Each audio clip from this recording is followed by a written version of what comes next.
Bienvenidos a la Feria Virtual del Libro de la Universidad Autónoma de la Ciudad de México. Es un gusto estar aquí con ustedes y desde luego con nuestro invitado, que es el maestro Manuel Mejía Armijo, un experto en diversos instrumentos que vienen de esa investigación que él ha realizado de música antigua mexicana y también de otra música de otros continentes, de otros países con los que él ha establecido un diálogo, por ejemplo, con la música persa, ¿no? Hemos escuchado y hemos visto por ahí algunos videos en los que él ensambla los instrumentos antiguos mexicanos y españoles con instrumentos de Irán.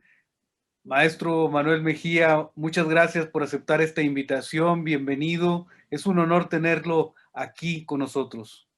Un gusto, José Ángel, un gusto también compartir con la audiencia de la Feria del Libro, que seguramente tendrá muchas sorpresas muy interesantes. Y bueno, espero que esta plática sirva para complementar la difusión de la cultura, que sigue siendo muy importante, que es la parte aural, ¿verdad? Así es. Vamos a hacer por este medio. Bueno, la música está muy presente en los universitarios, en la comunidad universitaria de la Universidad Autónoma de la Ciudad de México, que tienen una orquesta sinfónica. Y ahora que se celebra el 20 aniversario de la universidad, pues yo creo que esta conversación, esta breve presencia, es muy importante y pues es un lujo realmente tenerte aquí, Manuel. A mí me gustaría comenzar este intercambio, este diálogo, que nos comentes un poquito cómo nace tu interés por la música antigua mexicana, qué significado tiene en ese enorme horizonte en el que los músicos se mueven y van eligiendo instrumentos, van eligiendo oficios ya como compositor, como director, como intérprete, etcétera, ¿no? Claro, claro. Pues ha sido un camino sinuoso, yo podría decir. Eh, eh, Hasta la fecha me gustan los caminos sinuosos, ya sea en el sentido literal o en el sentido simbólico, como lo estoy manejando en este momento, eh, porque pues yo sentí mucha atracción por la música desde pequeño, desde niño.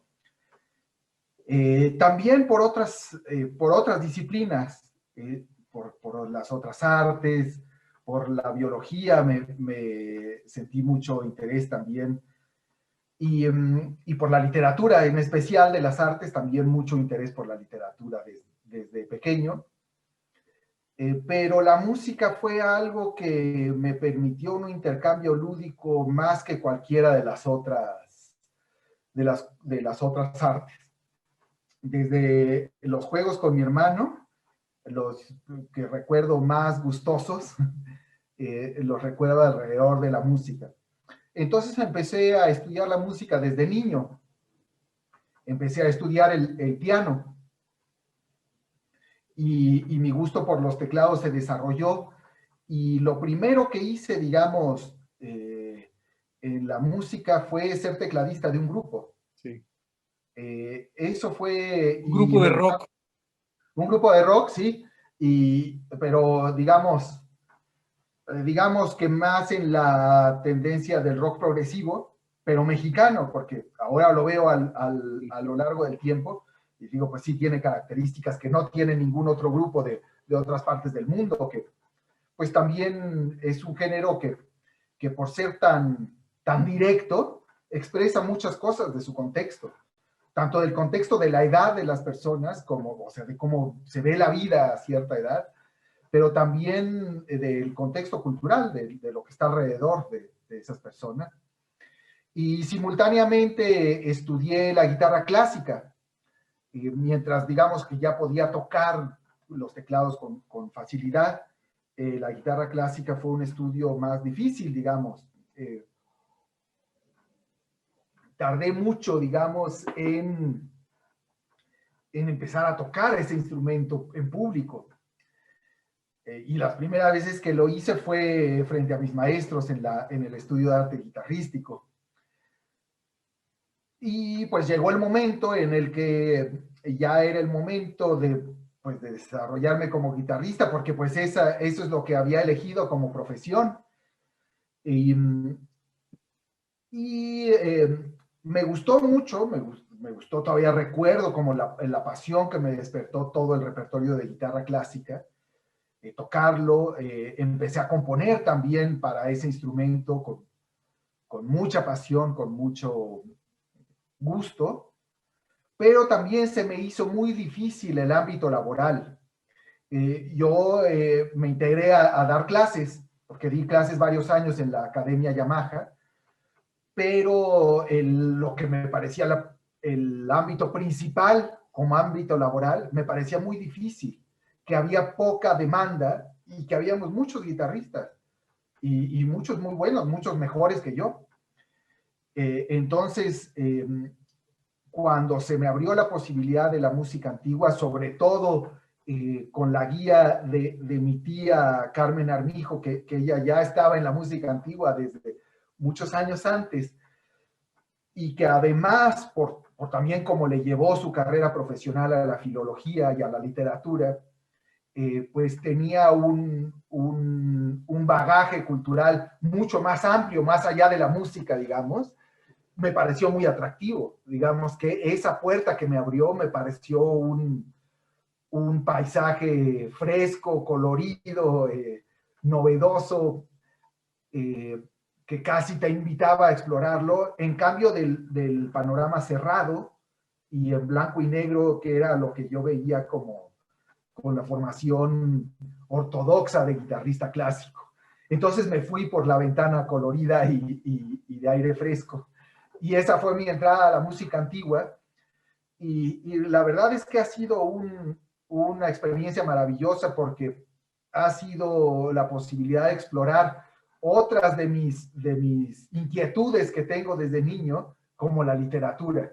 Claro. Y hago énfasis en eso porque estamos en la Feria del Libro y porque la parte de investigación en las fuentes literarias, en las fuentes testimoniales, historiográficas, ha sido un complemento riquísimo para, para esta búsqueda musical, para este estudio de la música. Y finalmente todo eso se refleja en lo que uno toca en el escenario, en lo que uno toca en digamos que no es que la música está tan completa como cualquier otro género de música. Sí. Una No es pregunta. que yo les platique del contexto, ¿verdad? Sí. Está tan completa, pero así es algo que se tiene que ver para poder interpretar, ¿no? Sí, una pregunta antes de pedirte que nos des algunos ejemplos de lo que es la música antigua mexicana. ¿Qué vínculo tiene lo que tú haces con la etnomusicología? Ya sé que esto tiene que ver con el rescate de músicas de también antiguas, a veces ancestrales, pero ¿qué tantos vínculos tiene con esta disciplina de la antropología? Bueno, yo soy de los que cuestionan esta separación, digamos, de la etnomusicología y la musicología, ¿no? En lo que yo hago es muy importante el estudio de las fuentes orales, de las fuentes tradicionales y de todo el conocimiento que no está en documentos escritos o visuales. Sí. Es tan importante uno como el otro.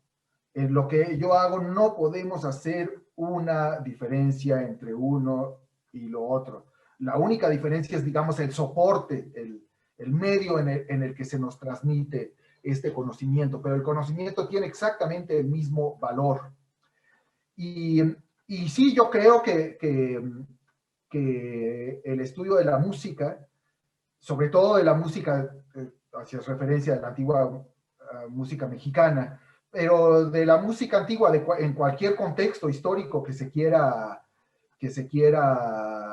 enfocar, pues tiene que ir, tenemos que meternos a cuestiones de índole antropológico y de índole histórico. Claro.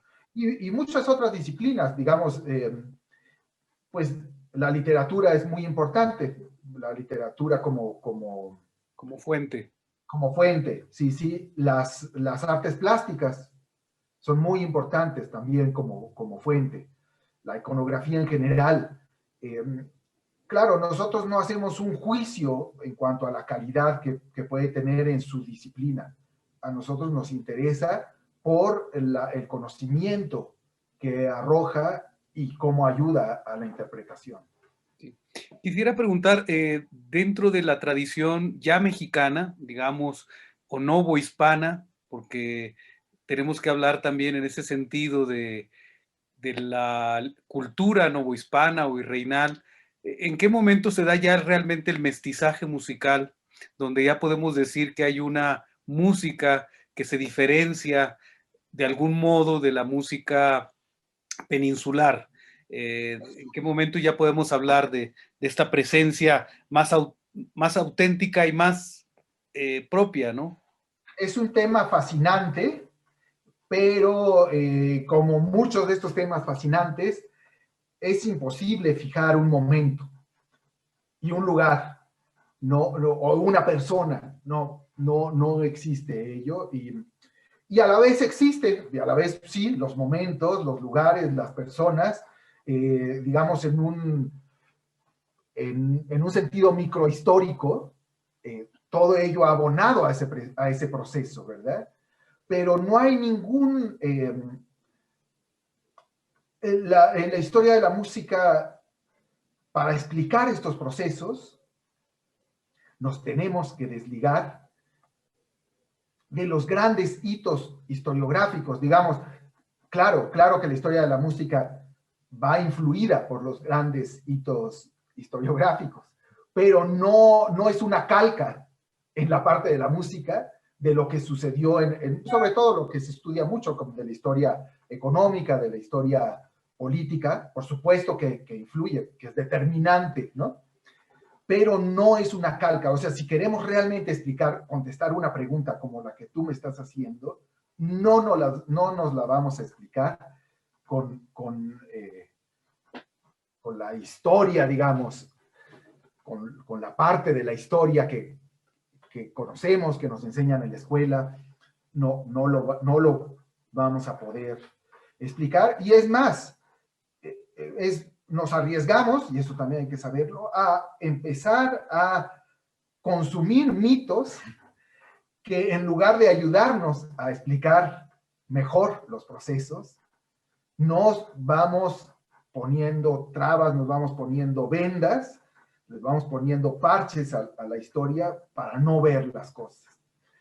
Entonces, en este sentido, yo creo que sí hay que estar siempre como muy alerta de las cosas que nos dice la historia.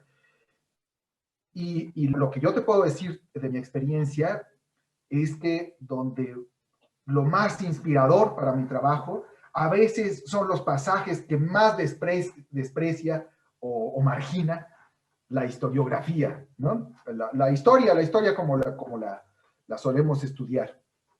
Muy bien. Manuel, no sé si podríamos escuchar algo, un ejemplo de esa música antigua, de lo que tú haces, de lo que tú interpretas, y que nos hables un poquito de sus características. Por supuesto, por supuesto. Aquí tengo preparadas varias cosas eh, de lo que estás platicando. Sí.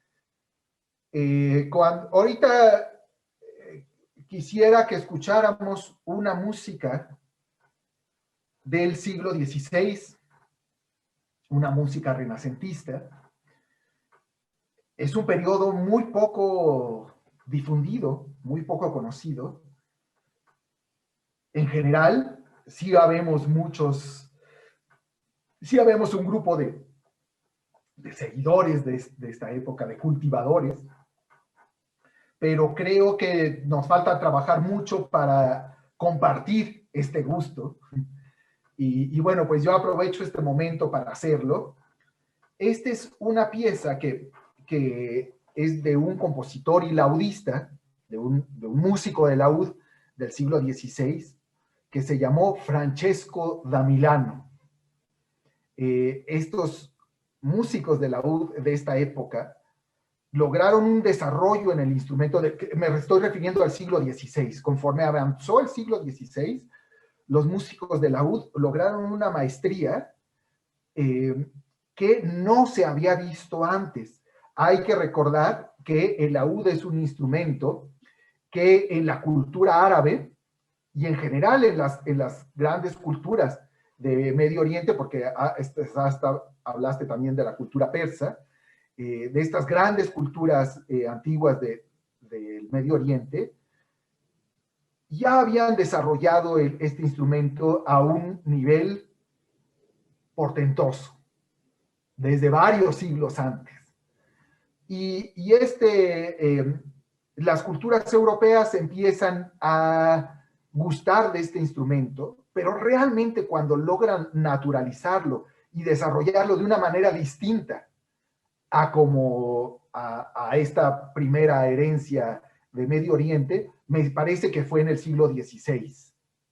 Es ya otro lenguaje, es otra estética, otra técnica para tocarlo. Y quisiera que escucharan esta obra, que es una fantasía, que también es un género que surge en el Renacimiento. Las obras de autor, las composiciones de autor. Obras que vienen como de la inspiración y que me parece que es el paradigma del compositor actual, ¿verdad? Es como el compositor se inspira y hace sus composiciones y las escribe. Bueno, esa idea de compositor surge sobre todo con los laudistas del siglo XVI, los laudistas de varios países de Europa del siglo XVI. Entonces vamos a escuchar esta obra que se llama Fantasía Dolcissima et Amorosa, y que además me gustó mucho en el contexto de la pandemia del coronavirus, de esta época tan ríspida en muchos sentidos, por muchas razones, por la falta de contacto social, por la pérdida de seres queridos, que no hay un luto, por el acompañamiento a tantos seres cercanos que han enfermado. Sentí hacia finales del año pasado una gran necesidad de tocar esta obra y entonces la voy a interpretar en este momento.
Momento, Manuel, es un laúd que tiene unas características particulares, ¿verdad? Así es, así es. Ahí, como pudieron ver al final, se llama laúd Temalacatzingo. Esta razón es porque está hecho con un guaje. Y bueno, un poco en la historia ya de este ejemplar en particular, tiene que ver un intercambio que existió con algunos artesanos de esta región de la montaña de Guerrero, que trabajan los guajes con las lacas o maques, ¿no? Las lacas finas. Y, y bueno, es una exploración del laúd renacentista con otra manera de construirla, que en general, como están construidos los instrumentos que hacen alguna recreación de un modelo, es por medio de ensamble de gajos. Y esto se hace por medio de una plantilla. Y así se arma. En cambio, aquí estamos sujetos un poco más al capricho de la naturaleza. Muy bien. Y la evolución de esos instrumentos, pues la has seguido tú muy de cerca. No sé si incluso en esta labor que tú haces en la Universidad Nacional Autónoma de México, donde trabajas, y en estos proyectos por los cuales has recibido los apoyos del Sistema Nacional de Creadores, del FONCA, tiene que ver también con la elaboración de instrumentos. Bueno, al, al estudiar este tipo de música, el instrumento funciona como un puente de comunicación. Eh, y bueno, además es nuestra voz, ¿no?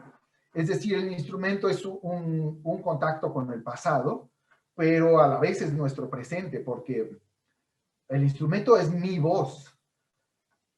No es la voz de Francesco da Milano, ni es la voz las personas del siglo XVI, no. Es la voz mía de una persona del siglo XXI. Pero a la vez es un puente para entender ese legado que viene desde aquel tiempo. Entonces, el instrumento es muy importante.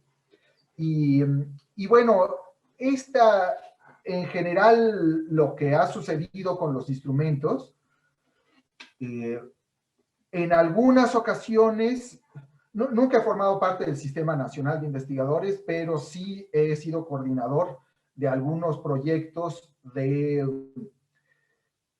fomento y coinversión, los cuales son para producir materiales, ¿no?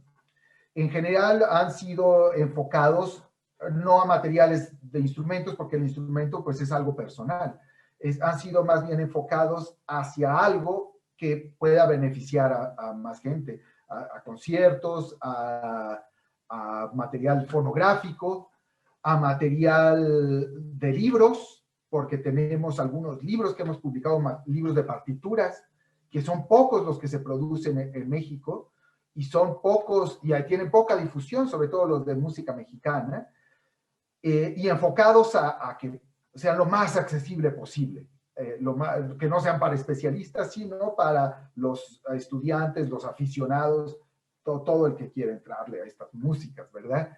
Entonces, en general, esa ha sido la visión de los apoyos que he solicitado, han sido para generar productos que beneficien a una comunidad amplia. En cuanto a mi colaboración con la Universidad Nacional, pues es por medio de interdisciplina o sea, lo que yo puedo aportar para los estudiantes de letras, para los estudiantes, para los investigadores de filología, porque hemos también hecho varias actividades con el Instituto de Investigaciones Filológicas, donde me parece que la visión del músico es importante, y así ha sido también en algunas colaboraciones afortunadas con el Instituto Nacional de Antropología e Historia, en los que la gente del INA ha considerado que es importante la aportación de la música a las otras disciplinas para tener una visión más completa, más real.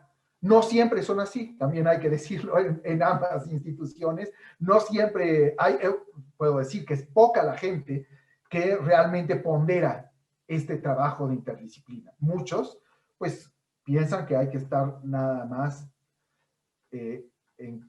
enfocado en lo que dice la institución que hay que estudiar, pues, si es antropología, solo antropología, si es historia. Yo siempre les digo, es que la música no es un complemento, les digo a la gente de Lina, si la música también es antropología y también es historia. Claro. Y sí, tengo varios amigos con los que he podido colaborar con mucho, pues me parece que con muy buenos resultados, ¿no? Pero no siempre es así, es importante también decirlo. No todo el mundo lo ve así, ¿no? Muy bien, Manuel, pues no sé si nos podrías regalar otro ejemplo musical. Por supuesto, me gustaría que ahora escucharan una pieza de laúd, el mismo laúd van a ver, pero ahora interpretando una pieza, no sé por qué no se abrió, a ver, voy a cerrar este. A lo mejor se abrió detrás de esto, no. Una pieza mexicana. ¿Cómo hice con esto? Esta viene del ámbito oral. Claro, mi fuente es fonográfica, es una grabación fonográfica de campo que coordinada por el etnomusicólogo Gonzalo Camacho y Susana Actoríes, pero yo lo trabajé como si lo hubiera recibido de los informantes orales. Se llama Chiconcanario y aquí está presentada para el laúd. Es una versión que hice para el laúd renacentista.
Manuel, pues muchísimas gracias, se nos acabó el tiempo, desafortunadamente fue como un suspiro, como eso, como algo muy efímero escucharlo, pero profundamente emotivo e interesante. Esta pieza sobre todo que es de una gran ternura, ¿no? Y a la vez muy alegre. Así es, así es. Pues te Y agradecemos mucho. Sí. resaltan ciertos matices, me parece, con el laúd, ¿no? Con el sonido del laúd. Pues muchísimas gracias, Manuel. Estamos muy agradecidos de que estés en la Feria del Libro de la Universidad Autónoma de la Ciudad de México, esta feria virtual que nos impone la pandemia, pero esperemos que muy pronto estés físicamente con la comunidad universitaria y que tengamos la fortuna de escuchar un concierto tuyo. Ojalá que sí, porque tengo muy buenos recuerdos. Ahora que se celebran los 20 años, yo creo que por allí, por el año 2004 o 2005, nos presentamos en casi todos los planteles y luego nos volvimos a presentar por el año del 2010 o 2011. Pues te esperamos con los brazos abiertos y los oídos también abiertos. Muchas Muchas gracias. gracias por tu generosidad.